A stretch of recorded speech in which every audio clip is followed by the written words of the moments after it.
Eu quero que você faça um experimento agora. Pense no que você falou hoje, não o que pensou, o que realmente falou, para outras pessoas ou para si mesmo em silêncio. Quantas dessas coisas foram reclamações? O trânsito estava ruim, o tempo está errado, o trabalho está pesado, as pessoas são difíceis, o governo não ajuda, o dinheiro não chega, o corpo não responde, a semana foi longa, a vida está difícil. Se você é honesto, e eu peço que seja, provavelmente foi mais do que imagina. E agora a pergunta que realmente importa. Alguma dessas reclamações mudou alguma coisa? O trânsito melhorou quando você reclamou dele? As pessoas se tornaram melhores quando você falou sobre o quanto são difíceis? Seu corpo respondeu melhor depois que você disse que não estava aguentando mais? Não. E ainda assim você volta a reclamar amanhã e depois de amanhã. Porque reclamar virou um reflexo tão automático que você nem percebe mais quando está fazendo. No vídeo de hoje, vou te mostrar o que a ciência moderna e a filosofia estoica descobriram sobre o que a reclamação faz com o seu cérebro, com seus relacionamentos e com os resultados da sua vida. Vou te contar a história de um homem que decidiu parar por 30 dias e o que aconteceu quando ele parou. E vou te dar um protocolo prático para você sair desse ciclo de uma vez por todas. Mas antes de qualquer coisa, preciso ser honesto com você sobre algo que vai te desconfortar. Reclamar não é só um hábito ruim, é uma forma de identidade. E é por isso que é tão difícil de parar. Fica até o final. Esse vídeo vai te mostrar algo sobre você mesmo que você provavelmente nunca parou para olhar. Deixa eu te contar a história de um homem chamado Rafael.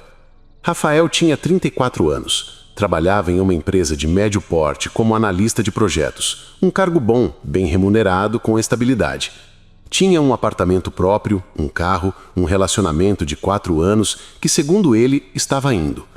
Por fora, a vida de Rafael parecia organizada. Por dentro, Rafael reclamava de quase tudo. Reclamava do chefe, que não reconhecia seu trabalho, dos colegas que não eram comprometidos, do salário que nunca parecia suficiente, da cidade barulhenta e cara, do relacionamento que havia esfriado, do próprio corpo que estava cansado, do tempo que passava rápido demais e devagar demais ao mesmo tempo. Ele não se via como uma pessoa negativa. Se alguém dissesse isso, ele responderia: "Não sou negativo, sou realista." Um dia, Rafael leu sobre um desafio simples: 30 dias sem reclamar. A regra era uma: toda vez que uma reclamação chegasse, ele devia identificar, pausar e substituir por uma ação ou por silêncio.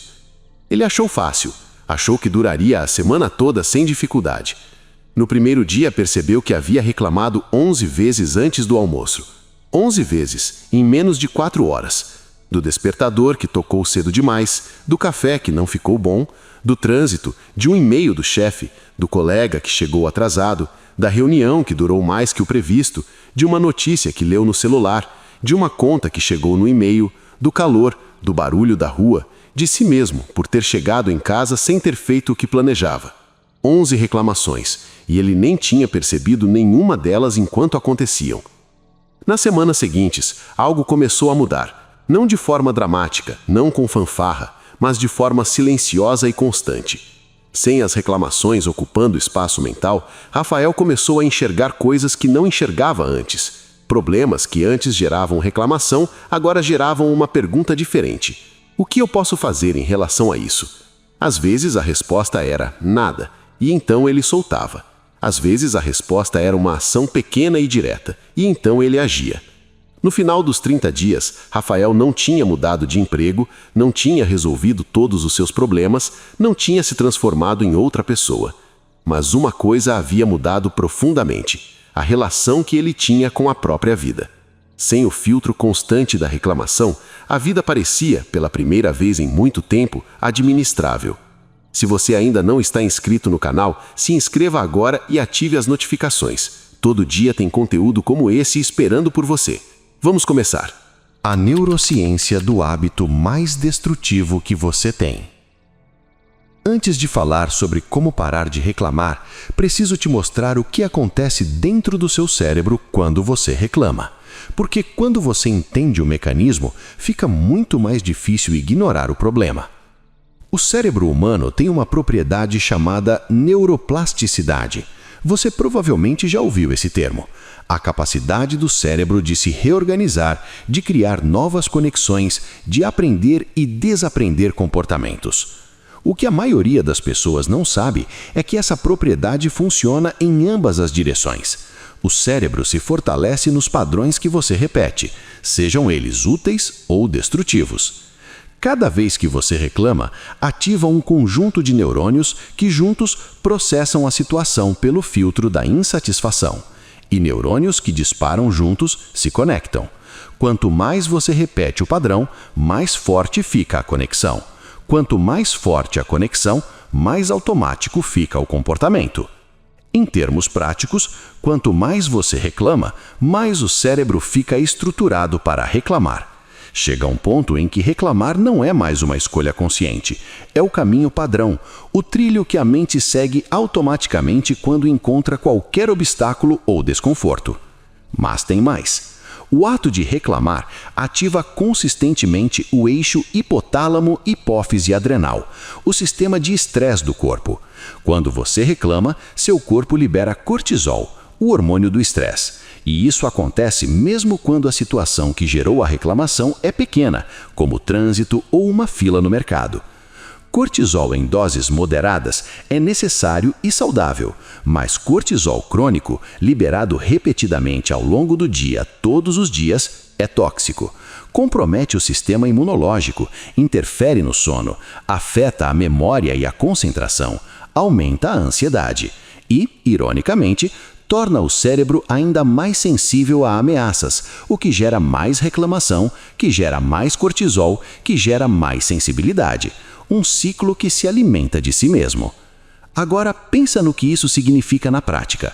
Cada reclamação que você faz não é apenas palavras no ar, é uma dose de cortisol no corpo, é um reforço do padrão neural que vai te fazer reclamar mais amanhã. É energia mental consumida sem nenhum retorno.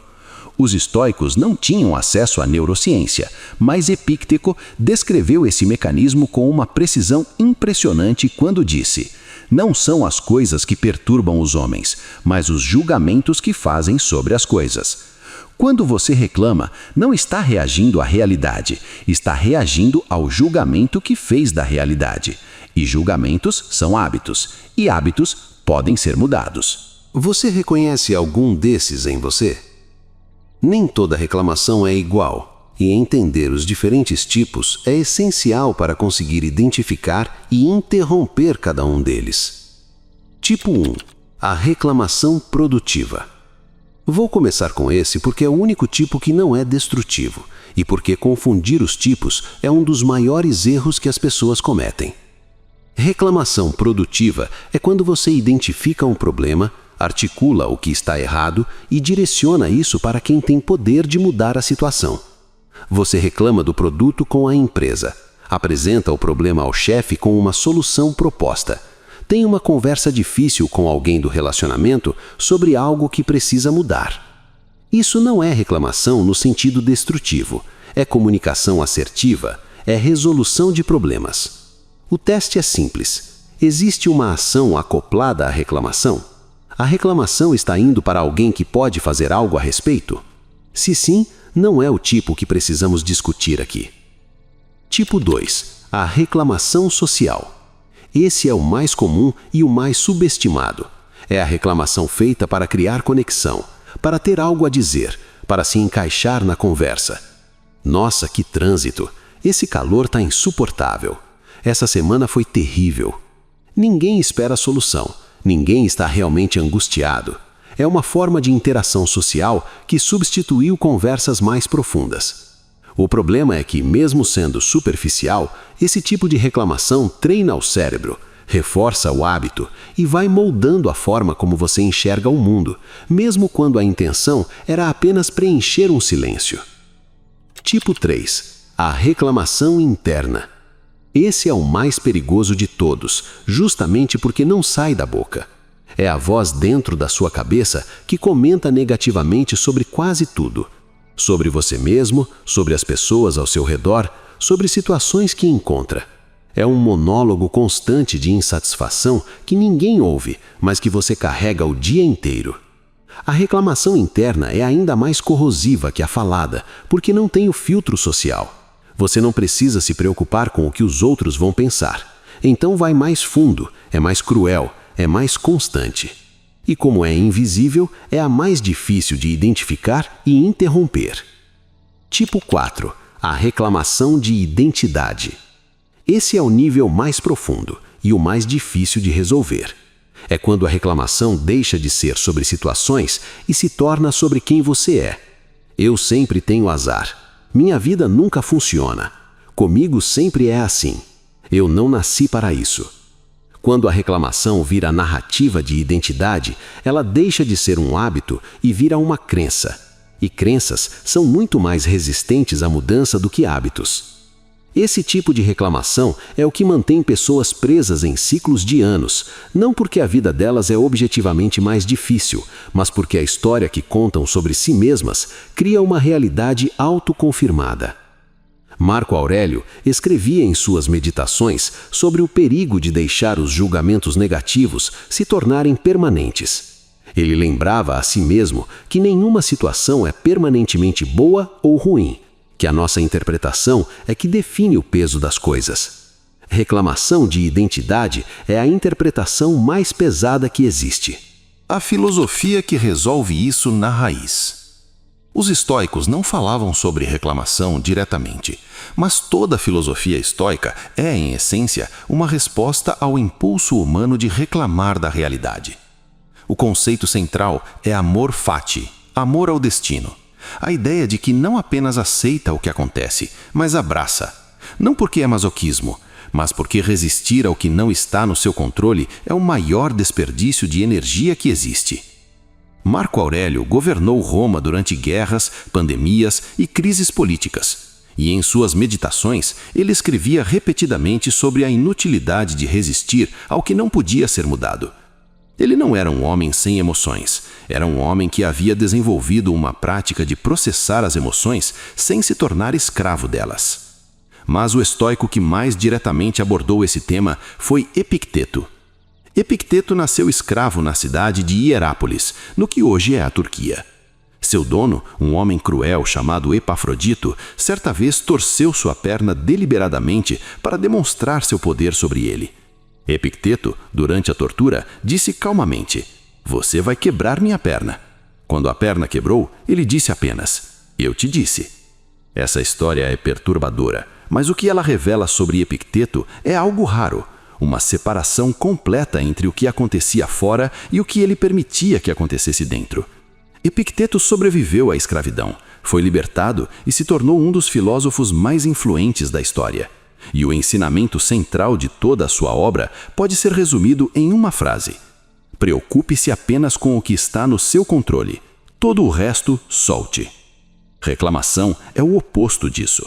Reclamação é gastar energia mental e emocional em coisas que já aconteceram, que não estão no seu controle ou que não vão mudar por causa das suas palavras. Sêneca, em suas cartas a Lucílio, foi ainda mais direto. Perde mais tempo quem tem mais do que faz com ele. Aplicando a reclamação, cada minuto reclamando é um minuto que poderia estar sendo usado para agir, pensar ou simplesmente descansar. Mas há algo mais sutil nos estoicos que vai além do simples pare de reclamar. Os estoicos praticavam o que chamavam de meditatio malorum, a meditação dos males. Em vez de reclamar quando algo ruim acontecia, eles antecipavam mentalmente as adversidades. Antes de sair de casa, Marco Aurélio se lembrava que encontraria pessoas difíceis, situações frustrantemente injustas, circunstâncias fora de seu controle. Por quê? Porque quando a adversidade chegava, não era uma surpresa. O julgamento negativo, a reclamação, perdia parte do seu poder, porque ele já havia processado a possibilidade e decidido como ia se relacionar com ela. Premeditação não é pessimismo, é preparo. E preparo elimina grande parte da reclamação reativa. Os 4 domínios que mudam quando a reclamação some. Voltando a Rafael, o homem do nosso começo, quando ele completou os 30 dias sem reclamar, eu perguntei a ele: o que mudou de verdade? E ele descreveu 4 mudanças que não esperava. Mudança 1. A clareza mental voltou. Sem o ruído constante das reclamações, Rafael percebeu que pensava com mais clareza. Não porque seus problemas tinham sumido, mas porque o espaço mental que antes era ocupado por reclamações agora estava disponível para pensar em soluções, em criatividade, em planejamento. Reclamação ocupa espaço e o espaço mental é um recurso finito. Quando você para de desperdiçá-lo com o que não pode mudar, sobra mais para o que pode. Mudança 2. Os relacionamentos melhoraram. Isso surpreendeu Rafael mais do que qualquer coisa. Sem reclamar do trabalho quando chegava em casa, as conversas com a parceira mudaram. Em vez de descarregar insatisfação, ele começou a falar sobre ideias, planos, coisas que havia aprendido. A dinâmica mudou de 2 adultos exaustos trocando reclamações para 2 pessoas genuinamente conectadas. Existe uma regra não escrita nos relacionamentos. Quem você é em casa, no cansaço, no fim do dia, essa é a versão real de você. E durante anos, a versão real de Rafael era um reclamador crônico. Quando essa versão mudou, o relacionamento mudou junto. Mudança 3. A percepção de tempo se expandiu. Rafael descreveu isso de uma forma que eu achei muito precisa. Ele disse que quando parou de reclamar, a vida parou de parecer uma série de obstáculos a serem suportados e começou a parecer uma série de situações a serem navegadas. A diferença parece sutil, mas na prática é enorme. Obstáculo cria resistência, situação cria engajamento. Quando você não está em postura de reclamação, você está em postura de navegação, e navegar é muito mais energizante do que resistir. Mudança 4. Ele começou a agir. Essa foi a mudança mais concreta. Sem a válvula de escape da reclamação, Rafael foi forçado a fazer uma escolha diferente toda vez que um problema aparecia. Ou aceitava genuinamente e soltava, ou agia para mudar. Não tinha mais a terceira opção, reclamar, que dava a ilusão de estar fazendo algo sem realmente fazer nada. E foi nessa pressão que ele começou a ter conversas difíceis que havia adiado por meses. Começou a procurar oportunidades no trabalho em vez de esperar que o chefe as oferecesse. Começou a tomar pequenas ações diárias em direção a metas que havia planejado por anos, sem sair do lugar. Reclamação, no fundo, é uma válvula de pressão. Ela alivia a tensão do problema sem resolver o problema. Quando você fecha essa válvula, a tensão precisa ir para algum lugar, e para a maioria das pessoas, vai para a ação. Como fazer, na prática, sem depender de força de vontade? Vou ser direto. Tentar parar de reclamar sem um sistema é como tentar emagrecer sem mudar o que come. A intenção existe, mas não há estrutura para sustentá-la. O protocolo que vou te dar tem 3 pilares. E os 3 precisam funcionar juntos. Pilar 1. O registro sem julgamento. Nos primeiros 7 dias, o objetivo não é parar de reclamar, é apenas contar. Toda vez que você reclamar, em voz alta ou internamente, registra. Um risco no papel, uma marca no celular, um contador mental. O número não importa, o que importa é o ato de perceber. Por que começar assim? Porque você não pode interromper um padrão que não consegue ver. E a maioria das pessoas subestima drasticamente o quanto reclama. Quando você começa a contar, a realidade bate com uma clareza que nenhum argumento filosófico consegue. Esse primeiro pilar não pede nenhuma mudança de comportamento, apenas observação. E observação, por si só, já começa a mudar o padrão. Pilar 2. A substituição consciente. A partir do 8º dia, toda vez que perceber uma reclamação chegando, aplique um processo de 2 passos. Primeiro, pergunte: isso está no meu controle? Se não está, e na maioria das vezes não está, a resposta é soltar. Não fingir que está tudo bem, não reprimir a emoção, mas conscientemente direcionar a atenção para o que pode ser feito, ou simplesmente aceitar que essa coisa específica não merece mais energia. Se está no seu controle, pergunte: qual é a menor ação que posso tomar agora? Não a ação perfeita, a menor ação possível. Uma mensagem, uma conversa de 2 minutos, uma decisão pequena, algo que mova a situação 1 milímetro na direção certa. Reclamação muitas vezes surge da sensação de impotência. Quando você substitui a reclamação por uma microação, essa sensação começa a se dissolver. Pilar 3. O ambiente curado. Esse pilar é o mais subestimado e talvez o mais poderoso. Reclamação é altamente contagiosa. Ambientes de alta reclamação, grupos de WhatsApp negativos, notícias em looping, colegas que só falam de problemas, ativam seu padrão de reclamação mesmo quando você está tentando mudá-lo. Não estou dizendo para eliminar todas as conversas difíceis da sua vida. Estou dizendo para ser intencional sobre quanto tempo você passa em ambientes que normalizam e reforçam a reclamação crônica. Durante os 30 dias, faça um inventário.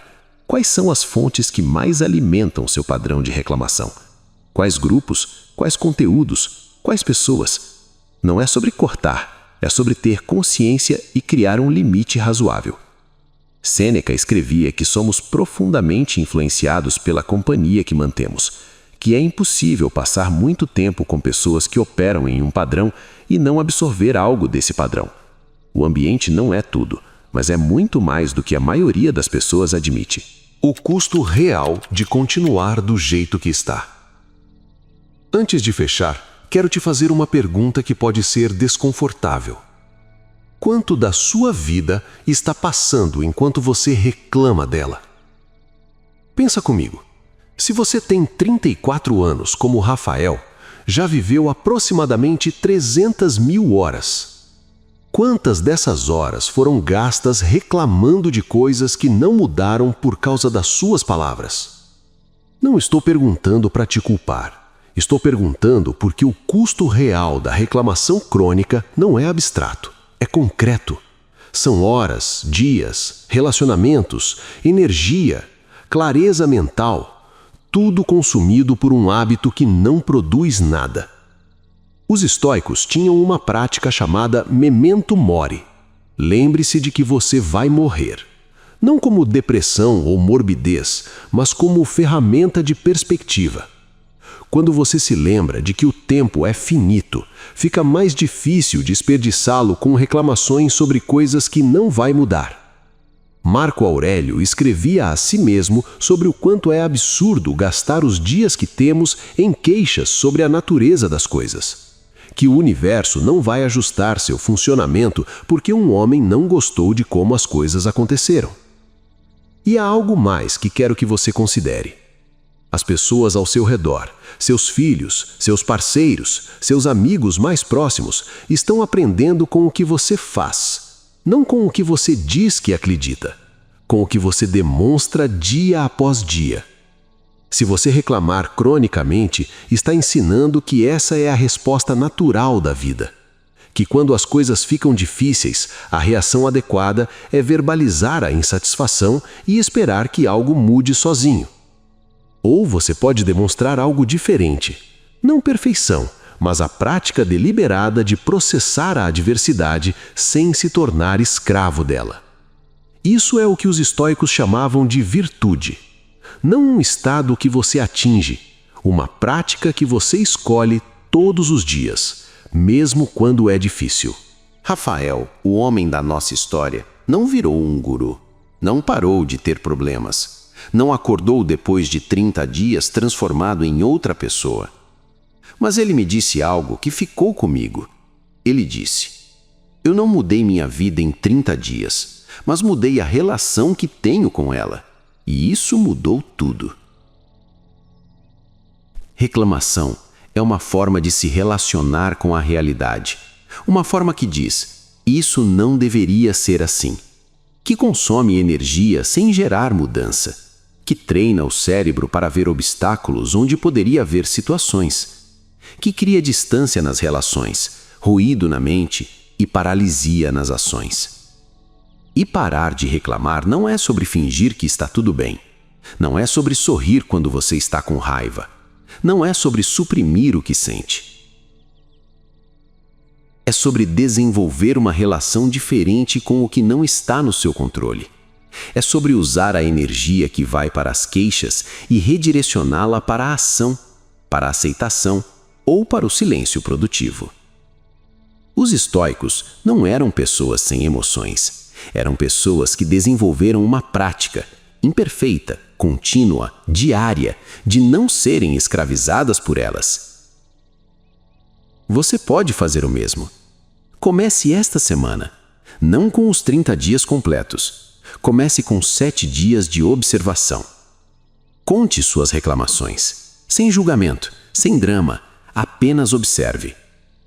O que você vai descobrir sobre si mesmo vai ser mais revelador do que qualquer coisa que eu possa te dizer aqui.